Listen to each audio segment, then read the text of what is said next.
지금 우리 하나님 말씀 보겠습니다. 사사기 8장 22절부터 32절까지의 말씀입니다. 사사기 8장 22절부터 32절까지의 말씀, 구약 성경 375면입니다. 사사기 8장 22절부터 32절까지의 말씀을 우리 한 절씩 교독합니다. 제가 먼저 읽겠습니다. 그때에 이스라엘 사람들이 기드온에게 이르되 당신이 우리를 미디안의 손에서 구원하셨으니 당신과 당신의 아들과 당신의 손자가 우리를 다스리소서 하는지라. 기드온이 그들에게 이르되 내가 너희를 다스리지 아니하겠고 나의 아들도 너희를 다스리지 아니할 것이요 여호와께서 너희를 다스리시리라 하니라. 기드온이 또 그들에게 이르되 내가 너희에게 요청할 일이 있으니 너희는 각기 탈취한 귀고리를 내게 줄지니라 하였으니 이는 그들이 이스마엘 사람들이므로 금 귀고리가 있었음이라. 우리가 대답하되 우리가 즐거이 드리리다 하고 겉옷을 펴고 각기 탈취한 귀고리를 그 가운데에 던지니 기드온이 요청한 금 귀고리의 무게가 금 1700세겔이요 그 외에 또 초승달 장식들과 폐물과 미디안 왕들이 입었던 자색 의복과 또 그 외에 그들의 낙타목에 둘렀던 사슬이 있었더라. 기드온이 그 금으로 에봇 하나를 만들어 자기의 성읍 오브라에 두었더니 온 이스라엘이 그것을 음란하게 위함으로 그것이 기드온과 그의 집에 올무가 되니라. 미디안이 이스라엘 자손 앞에 복종하여 다시는 그 머리를 들지 못하였으므로 기드온이 사는 40년 동안 그 땅이 평온하였더라. 요아스의 아들 여룻바알이 돌아가서 자기 집에 거주하였는데 기드온이 아내가 많음으로 그의 몸에서 낳은 아들이 70명이었고 세겜에 있는 그의 첩도 아들을 낳았으므로 그 이름을 아비멜렉이라 하였더라. 함께 했습니다. 요아스의 아들 기드온이 나이가 많아 죽음에 아비에셀 사람의 오브라이에 있는 그의 아버지 요아스의 묘실에 장사되었더라. 아멘. 우리는 계속해서 기드온에 대한 이야기를 살펴보고 있습니다. 여러분께서 기억하고 있는 기드온의 모습은 어떤 모습입니까? 용맹한 모습입니까? 아니면 참 나약하고 의심이 많고 겁이 많았던 사람입니까? 네, 저의 기억 속에도 후자의 모습이 강하게 남아 있습니다. 기드온은 겁이 많았던 사람이었어요. 미디안 사람들에게 빼앗길까 두려운 마음에 포도주 틀에서 밀을 타작하던 사람이 바로 기드온이었습니다. 그만큼 두려움이 컸던 사람이었어요. 그런 기드온에게 하나님의 선지자, 하나님의 사자가 나타나 기드온에게 이렇게 이야기합니다. 큰 용사여, 여호와께서 너와 함께하고 계신다. 너를 통해 이스라엘을 미디안의 손에서 구원할 것이다. 아멘. 그런데 문제는 기드온은 이 말을 신뢰하지 못하였다는 것입니다. 기드온은 이와 같은 사실을 믿을 수 없었습니다. 왜 그렇습니까? 자신은 그런 일을 감당할 만한 능력이 있는 사람이 아니라는 사실을 그 누구보다 기드온 자신이 잘 알고 있었기 때문입니다. 그래서 기드온은 하나님 앞에 증표를 구합니다. 그 말이 사실이라면 나에게 증표를 보여주십시오. 그리고 하나님은 언제나 기드온의 그 믿음과 그 수준에 맞추어서 기드온이 요구한 그 답과 증표를 보여주셨습니다. 여러분, 우리 하나님은 참 좋은 분이세요. 참 인격적인 분이십니다. 억지로 무언가 일을 감당하기 위해 불러다 놓고 강요하고 명령하는 것이 아니라 우리에게 주어진 사명, 하나님께서 어떻게 감당해야 하는지 때로는 위로를 주시고 때로는 은혜를 주시며 때로는 격려와 도전의 말씀을 주시며 내가 너와 함께하고 있으니 감당할 수 있을 것이다. 위로하고 격려해 주시는 분이 우리 하나님이신 줄 믿습니다. 그렇게 우리에게 주어진 사명 또한 하나님과의 그 인격적인 만남을 통하여서 주신 사명을 감당할 수 있는 힘을 주시는 분이 바로 우리 하나님 아버지이신 줄 믿습니다. 그럼에도 불구하고 두려움에 사로잡힌 기드온에게 하나님께서는 진정한 평안을 주시기 위해 기드온의 그 내면에 자리하고 있는 두려움의 본질을 제거할 것을 명령하시는데요. 여러분, 그 명령이 무엇입니까? 하나님께서 기드온에게 내린 그 명령이 무엇이죠? 내 집에 있는 바알의 제단을 헐고 아세라상을 찍어내고 그 자리에서 여호와께 번제를 드려라. 바로 이것이었습니다. 무엇입니까? 미디안으로 인하여서 고통을 경험한 이스라엘 백성들이 하나님께 도와달라고 간절히 부르짖고 있는 그 상황 가운데서도 정작 바알의 제단과 아세라상은 아직도 여전히 기드온의 집 한가운데 놓여져 있었다는 것입니다. 제가 일전에 20대 초반에 군대를 전역하고 편의점에서 오랫동안 아르바이트를 한 적이 있었어요. 그렇게 제가 일하던 편의점에 제가 섬기던 교회 그 집사님이, 정확하게 기억을 해보니까 안수 집사님이셨어요. 편의점에 방문한 거예요. 반가운 마음에 저도 저희 교회 집사님이니까 인사하려고 했는데 그 집사님이 이제 무엇을 들고 이제 계산대를 갖고 오셨냐면 맥주 5병을 갖고 오셨어요. 그 반가운 마음이 집사님께 인사하려고 했던 그 저의 마음이 이제 이렇게 사라지고 집사님께 아는 척을 하지 말아야겠다라는 생각을 하게 되었습니다. 근데 문제는 그 집사님이 그날 주일 때 대예배 때 대표 기도를 하셨던 분이셨고요. 제가 그래서 그 집사님이 저희 교회 집사님인 것을 알고 있었던 것입니다. 감사한 것은 그분은 저를 알아보지 못했어요. 벌써 얼큰하게 취해 계시더라고요. 무엇입니까? 아직도 내려놓지 못한 세상에 또 다른 주님을 붙들고 신앙생활을 하면서 살아계신 분이었던 것이죠. 그런데 문제는 그런 분들이 참 많다라는 거예요. 여기서 웃으시면 여러분 이제 이상해져. 여기서 이제 반응하시면 안 돼요. 이제 나는 아닌 것처럼 그렇게 들으셔야 돼요. 여러분, 바라고 간구하는 것은 아직도 내려놓지 못한 세상의 가치와 이전의 습관이 남아있다면 이번 기회에 과감하게 하나님의 그 말씀 앞에서 끌어낼 수 있는 은혜가 임하길 예수님의 이름으로 축원드립니다. 기도는 하나님의 그 명령에 대하여서 행여나 사람들이 알게 될까 두려운 마음에 낮이 아닌 밤에 그 일을 행하였다고 성경에 기록하고 있습니다. 그렇게 제단을 헐고 아세라상을 찍어내고 그 자리에 하나님께 번제를 드렸던 것이죠. 그리고 그 사건을 계기로 기드온의 이름이 한 가지 별칭이 붙게 되었는데 성경을 보니까 그 이름을 가리켜 여룻바알이라고 이야기합니다. 여러분, 여룻바알은요 바울과 맞서 싸우는 자라는 뜻을 담고 있습니다. 무엇이라고요? 바알과 맞서 싸우는 자. 여러분, 그 누구보다 두려움이 많았던 기드온이었습니다. 염려가 많았고 겁이 많았던 기드온이었습니다. 그러나 하나님께서 기드온과 함께 하신 그 결과 여룻바알, 바알과 맞서 싸우는 이스라엘의 진정한 사사로 기드온이 세워질 수 있게 된 것입니다. 그렇게 하나님께서 보여주신 증표를 통해 하나님께서 일하신다는 사실을 믿게 된 기드온. 그 기드온은 미디안 연합군과의 전쟁을 감당하게 되는데요. 문제는 미디안 연합군의 그 수가 무려 13만 5천 명이나 되는 어마어마한 숫자였다는 것입니다. 그런데 이와 맞서 상대해야 하는 기드온의 군대는요 3만 2천 명밖에 되질 않았습니다. 그런데 더 큰 문제가 생겼어요. 하나님께서는 기드온의 군대를 2차례에 걸쳐 그 수를 줄이셨는데 그렇게 숫자를 줄이고 남게 된 기드온의 숫자가 몇 명이었죠? 300명이었어요. 300명. 여러분, 3만 2천 명도 13만 5천 명을 상대하기에는 절대적으로 부족한 숫자입니다. 그러나 기드온에게 남아있는 군사의 수준은 이제 고작 300명밖에 되질 않다는 것입니다. 그러나 우리는 알고 있습니다. 이스라엘이 감당해야 하는 전쟁의 결과 그 승패는 무엇에 달려 있습니까? 군대의 숫자와 무기에 달려있지 않다는 것을 우리는 알고 있습니다. 그렇다면 무엇입니까? 이스라엘이 감당해야 하는 그 전쟁의 승패, 그 결과는 무엇에 달려있습니까? 하나님께서 함께 하시는가, 함께 하지 아니하시는가, 바로 이것인 줄 믿습니다. 그리고 지금 이 순간만큼은 기드온이요 하나님과 동행하고 있었습니다.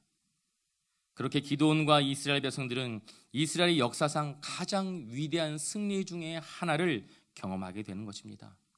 불과 300명의 군사로 무려 13만 5천 명이나 되는 미디안 연합군을 물리치게 된 거예요. 여러분, 하나님께서 3만 2천 명이었던 그 기드온 군대의 숫자를 두 차례나 걸쳐 300명으로 줄이신 이유가 무엇일까요? 무엇이죠? 이스라엘 백성들이 전쟁에서 승리하고 그 영광을 하나님께 돌려야 하는데 자신들이 차지하게 될까 하는 그 염려, 그 마음이 하나님 마음 가운데 있었다는 것입니다. 그런데 안타까운 것은요, 이 전쟁이 끝나자마자 하나님의 염려와 고민은 실제로 드러나고 말았습니다. 우리 본문의 말씀을 함께 보겠는데요, 사사기 8장 22절과 23절입니다. 사사기 8장 22절과 23절 함께 있습니다. 그때에 이스라엘 사람들이 기드온에게 이르되 당신이 우리를 미디안의 손에서 구원하셨으니 당신과 당신의 아들과 당신의 손자가 우리를 다스리소서 하는지라. 기드온이 그들에게 이르되 내가 너희를 다스리지 아니하겠고 나의 아들도 너희를 다스리지 아니할 것이요 여호와께서 너희를 다스리시리라 하니라. 아멘. 기드온이요, 당신이 전쟁을 통해 우리를 미디안의 손에서 구원하였으니 이제 당신과 당신의 가문이 우리를 다스려 주옵소서. 우리의 왕이 되어 주십시오. 여러분, 이스라엘 백성들은 전쟁을 승리로 이끈 그 주체가 하나님이 아니라 사사 기드온이었다고 생각한 것입니다. 자신들의 왕이 되어달라고 요청하는 그 이스라엘 백성들의 그 간곡한 부르짖음에 기드온의 대답이 무엇이었습니까? 나는 너희를 다스리지 아니할 것이다. 나의 아들 또한 너희를 다스리지 아니할 것이다. 오직 여호와 하나님만이 우리를 다스리실 것이다.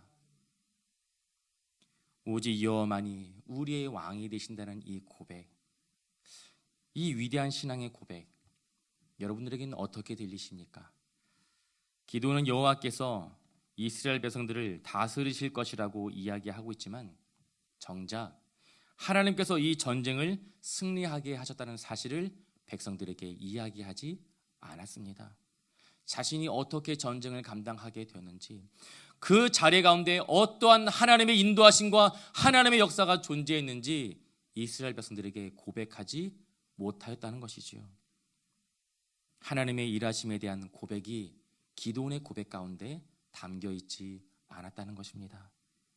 여호와께서 너희를 다스리실 것이다. 우리가 이 기드온의 고백을 순수하게 받아들이지 못하는 그 이유를 본문 24절을 통해 우리가 확인할 수 있는데요, 사사기 8장 24절 말씀, 사사기 8장 24절 말씀을 우리 함께 읽습니다. 기드온이 또 그들에게 이르되 내가 너희에게 요청할 일이 있으니 너희는 각기 탈취한 귀고리를 내게 줄지니라 하였으니 이는 그들이 이스마엘 사람들이므로 금 귀고리가 있었음이라. 여러분, 기드온이 이스라엘 백성들에게 요청한 것이 무엇입니까? 미디안 연합군과의 전쟁에서 승리하여 전리품으로 얻게 된, 탈취하게 된 금 귀고리를 자신에게 달라고 이야기한 것입니다. 전쟁을 승리로 이끈 자신에게 왕이 되어달라고 요청하는 그 백성들에게 그동안의 수고에 대한 대가로 금 귀고리를 요청하는 것, 글쎄요, 저는 여기까지는 이해가 되더라고요. 여러분, 이해가 안 되십니까? 제가 좀 속물 근성이 있는 목사인가요? 주여, 주여, 주여 나왔어요. 여러분, 전쟁을 승리로 이끈 영웅인데 이스라엘 백성들에게 금 귀고리 한두 개 정도 요청할 수 있는 것, 이것은 우리에게 충분히 가능할 수 있는 일이라고, 상식적인 일이라고 우리는 생각하고 있습니다. 그런데 문제는 기드온의 그 요청에 이스라엘 백성들이 가져온 금 귀고리의 양이 얼마였다고 성경이 기록하고 있죠? 금 1700세겔이에요. 여러분, 1700세겔은 약 20kg가 조금 안 되는 무게입니다. 금값 얼마인지 알고 계시는 분 계시죠? 이번 주 금 시세가 얼마입니까? 벌써 뭐 이렇게 이야기들이 얼마였지? 우리 집에 갖고 있는 금이 얼마 있었지? 제가 좀 힌트를 드리면 금 1kg당 1kg에 1kg 9,942만 7천 원이 이번 주 시세입니다. 여러분 그렇다면 금 20kg이 얼마입니까? 대충 계산을 해도 약 20억이 조금 안 되는 돈이에요. 여러분 이 엄청난 양의 금을 받는 기도원의 모습이 정상적이라고 여러분 느껴지십니까? 그렇지 않다는 거예요. 결코 그럴 수 없습니다. 그렇다면 이 엄청난 금을 기도원은 어디에 과연 무엇을 위해 사용한 것일까요? 기도원은요 백성들에게 요청한 금으로 에봇을 만들었다고 성경에 기록하고 있습니다. 여러분 에봇은 오직 대제사장만 입을 수 있는 옷 중에 하나입니다. 하나님께 제사를 드릴 때 입을 수 있는 거룩한 옷입니다. 에봇 안에는요 우림과 둠밈이라고 하는 하나님의 뜻을 구하기 위한 특별한 도구가 담겨져 있어요. 그래서 이 에봇은 대제사장이 아닌 다른 그 어느 누구도 소유할 수 없었던 특별한 옷입니다. 그렇다면 이 대제사장이 입었던 에봇 어디에 있어야 합니까? 하나님께 제사를 드리는 성막이 있는 성소에 있어야 됩니다. 당시 에봇은 당시 성막이 있었던 실로에 보관되어져 있어야 했습니다. 그러나 기도는 하나님의 말씀을 어기고 에봇을 자신의 서급 어디요? 오브라에 두었다고 성경에 기록하고 있어요. 그리고 그 결과가 무엇입니까? 이스라엘 백성들은 하나님의 뜻을 구하기 위해 성막이 있는 실로가 아닌 에봇이 있는 어디로 가야 됩니까? 기도원의 집으로 가야 되는 거예요. 이로 인해 기도원의 권위와 힘은 자연스럽게 높아질 수밖에 없는 것이죠. 마치 기도원 스스로가 대제사장이 된 것처럼 말이지요. 그리고 그렇게 만들어진 기도원의 에봇을 이스라엘 백성들이 마치 우상처럼 섬겼다고 성경이 기록하고 있습니다. 여러분 기도원은요 자신의 집에 있었던 우상 바알의 제단과 아세라상을 치워낸 그 자리에 새로운 우상을 만들고 만 것입니다. 그런데 문제는 기도원의 타락이 여기에서 멈추지 않았다는 거예요. 우리 본문의 말씀 사사기 8장 30절과 31절 말씀을 우리 함께 봅니다. 사사기 8장 30절과 31절입니다. 기도원의 아내가 많음으로 그의 몸에서 낳은 아들이 70명이었고 세겜에 있는 그의 첩도 아들을 낳았으므로 그 이름을 아비멜렉이라 하였더라. 아멘. 벌써부터 수군수군대고 있어요. 70명의 아들을 두려면 과연 몇 명의 아내를 두어야 될까? 한 명은 아닐 거예요. 그렇죠? 수많은 아내를 두었습니다. 뿐만 아니라 기드온은요 세겜에 있는 첩을 통해 아들을 하나 낳게 되는데 그의 이름을 무엇이라고 정했습니까? 아비멜렉이라고 정했습니다. 여러분 아비멜렉의 뜻은요 나의 아버지는 왕이시다 라는 의미가 담겨져 있는 단어입니다. 여러분 이름 누가 짓습니까? 아버지가 지어요. 어떤 집안은 엄마가 짓기도 합니다. 저희 이름은 누가 지었을까요? 저희 아버지가 지어줬어요. 여러분 저희 이름 아십니까? 저희 이름 모르세요? 아시죠? 네. 칭송할 송, 어질인. 한평생 하나님을 찬양하며 어질고 인정받는 삶을 살았으면 좋겠다라는 그 아비의 마음을 담아서 저희 아버지가 지어주신 이름입니다. 아비멜렉 누가 지었겠습니까? 기드온이 지은 거예요. 그렇다면 그 아비멜렉의 이름의 뜻이 무엇이었다고요? 나의 아버지는 왕이시다. 그 이름을 통해 우리가 기드온의 진심을 확인할 수 있을 것 같아요. 그 진심이 무엇이었습니까? 기드온은 이스라엘의 왕이다. 여러분 나는 결코 이스라엘의 왕이 되지 않겠다. 오직 여호와만이 하나님만이 우리의 왕이 되신다고 고백하였던 기드온이었지만 정작 기드온의 그 마음 가운데 깊은 곳에 자리하고 있는 그의 진심은 내가 이스라엘의 왕이다 라는 그 고백이 담겨져 있었던 것입니다. 결국 기드온은 왕이라는 그 호칭, 그 명칭은 거절하였지만 자신의 말과는 달리 그의 삶은 왕처럼 살다간 삶이었던 것이지요. 13만 5천 명이라고 하는 미디안 연합군을 물리치고 화려한 성공을 거두게 되었지만, 그러나 기드온의 그 마지막은요, 너무나 비참하고 너무나 초라하고 안타깝기 짝이 없는 그러한 모습이었습니다.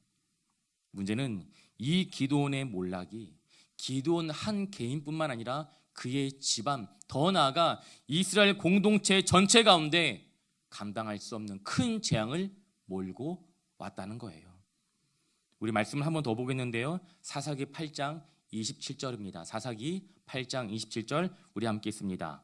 기드온이 그 금으로 에봇 하나를 만들어 자신의 성읍 오브라에 두었더니 온 이스라엘이 그것을 음란하게 위함으로 그것이 기드온과 그의 집에 올무가 되니라. 아멘. 여러분, 올무가 무엇입니까? 근래에 자주 사용하는 단어는 아닌 것 같아요. 여러분, 올무는요, 누군가 의도를 가지고 만들어 놓은 덫을 의미합니다. 그렇다면 덫을 두는 이유가 무엇입니까? 그 무언가를 잡기 위해, 아니면 그 무언가를 죽이기 위해 덫을 두는 것이죠. 그렇다면 그 덫은 이게 덫인지 몰라야 됩니까? 아니면 누가 봐도 아, 이게 덫이네라고 알게끔 만들어야 되는 것입니까? 몰라야 돼요. 이게 덫이라는 것을 보고도 덫인지 모를 만큼 교묘하고 은밀해야 하는 것입니다. 여러분, 이스라엘 백성들에게 받은 그 금으로 치장된 화려한 에봇을 만든 기드온이 이와 같은 일들을 과연 생각이나 하고 감당하였던 것일까요? 아니었을 거예요. 저는 분명히 아니라고 생각합니다. 기드온은 자신의 집에 있던 바알의 제단과 아세라상을 무너뜨린 사람입니다. 그래서 얻게 된 이름 여룻바알, 바알과 맞서 싸워 이기는 자. 여러분, 기드온은요, 하나님께서 우상을 얼마나 싫어하시는지 그 누구보다 잘 알고 있었던 사람이 바로 기드온이었습니다. 그렇다면 기드온이 이스라엘 백성들에게 금 귀고리를 요청했을 때 기드온의 그 마음 가운데 자리하고 있었던 그 마음이 무엇이었을까요? 아마 이것 아니겠습니까? 내가 얼마나 수고했는데, 내가 이 전쟁을 감당하기 위해 나의 목숨까지 내어놓았는데 이 정도는 요구할 수 있는 것이지. 300명의 군사들과 함께 미디안 연합군과의 전쟁에서 승리하게 된 기드온은요, 자신 스스로가 보아도 대견했을 거예요. 스스로가 참 자랑스러웠을 것입니다. 13만 5천 명이라고 하는 그 대적 앞에서 두렵고 떨린 마음이 가득했지만 여호와 하나님을 의지하여 그 어려운 일을 감당해냈던 그 자신이 얼마나 대견스럽겠습니까? 그래서 그 자신 스스로에게 선물을 주고 싶었을 거예요. 스스로를 격려하고자 백성들에게 금 귀고리를 요청하였고, 그리고 그 금으로 하나님을 위해 에봇을 만들었던 것뿐입니다.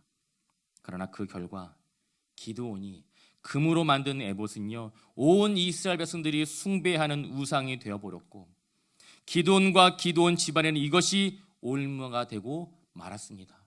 덫이 되고 말았습니다. 재앙이 되고 말았다는 것입니다.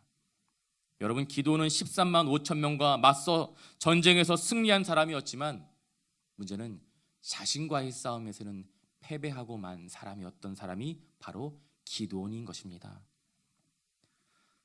사랑하는 성도 여러분, 우리는요, 변질되기 쉬운 존재라는 사실을 인정할 수 있어야 합니다. 그리고 그 변질은 아주 작은 것, 정말 작은 것에서부터 시작되는데요, 그것이 무엇인 줄 아십니까? 바로 교만이라고 하는 거예요. 교만입니다. 이미 내 안에 자리하고 있는, 나만 알아보지 못하고 있는, 내 마음 깊은 곳에 자리하고 있는, 잠복하고 있는 그 교만의 마음, 기회만 생기면, 조금만 방심하면 이 교만은요, 싹을 내립니다. 그렇게 뿌리 내린 교만의 싹은요, 걷잡을 수 없이 커지게 되는 거예요. 그래서 우리는 늘 말씀을 통해 나의 마음과 생각을 점검하고 또 점검하고 또 점검할 수 있어야 하는 것입니다. 그 어느 누구도 안심할 수 없어요. 그 어느 누구도 안심할 수 없다는 것입니다. 특별히 여러분 앞에 서 있는 이 목사 또한 결코 예외가 될 수 없습니다. 아니요, 더 솔직히 말씀을 드리면 더 위험한 존재예요. 더 위험한 존재입니다. 왜 그렇습니까? 변질된 지도자는 자신과 자신의 가족뿐만 아니라 그가 속한 공동체까지 영적인 어두움과 파멸의 길로 인도하기 때문입니다.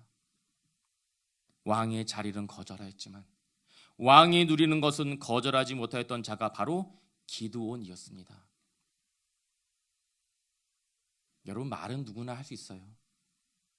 말은 누구나 그럴듯하게 할 수 있습니다. 하나님께서 이루셨다고 고백하였지만, 하나님께서 나의 주인이라고 고백은 하였지만, 정작 나의 삶의 주인은 나 자신일 때가 얼마나 많습니까? 그래서 그 누구보다 기도가 많이 필요한 사람이 바로 여러분 앞에 서 있는 바로 저입니다. 목사예요. 저는 어린 시절부터 이렇게 지내오면서 사기꾼 목사를 참 많이 보았습니다. 앞에서 하는 말과 뒤에서 하는 행동이 180도 달랐던 목사들을 참 많이 만나보았어요. 그런데 문제는 저 또한 그렇게 될 수 있다는 것입니다. 사실 이 사실이 저도 제가 참 많이 두려운 사실이에요. 지금은 제가 여러분 앞에서 그럴듯하게 이야기를 하고 설교를 하고 있는지는 몰라도 여러분, 그 누가 20년 후에 25년 후에 은퇴 후에 저를 장담할 수 있겠습니까? 그래서 두려워요. 그래서 제가 성도들에게 부탁하고 요청한 것이 바로 이것입니다. 제가 신방을 하러 갈 때면 절대로 저에게 신방비 주지 마십시오. 여러분, 여러분들을 위한 일이 아니에요. 저를 위한 일이에요. 그렇게 여러분들이 준비한 그 신방비를 받다 보면 어느 순간 저도 모르게 이것이 당연한 것처럼 여기게 되어질까 두려운 마음이 저에게도 있다는 것입니다. 여러분, 저 돈 좋아하는 목사예요. 여러분, 세상에 돈 싫어하는 목사가 어디 있겠습니까? 그러나 제가 전한 그 말씀대로 저도 살아내야 하는 말씀의 종 아니겠습니까? 그래서 발버둥 치는 거예요.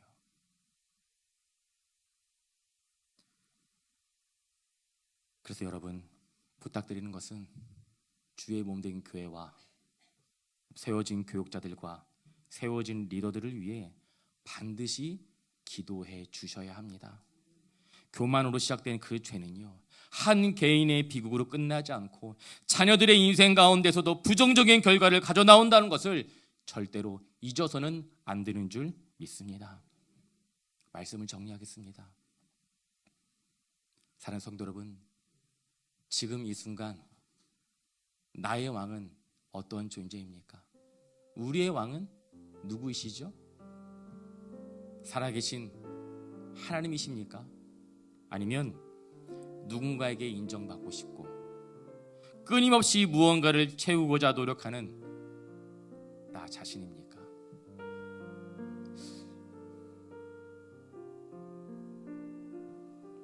이번 주 말씀 묵상하는데 참 저의 마음이 힘들었어요.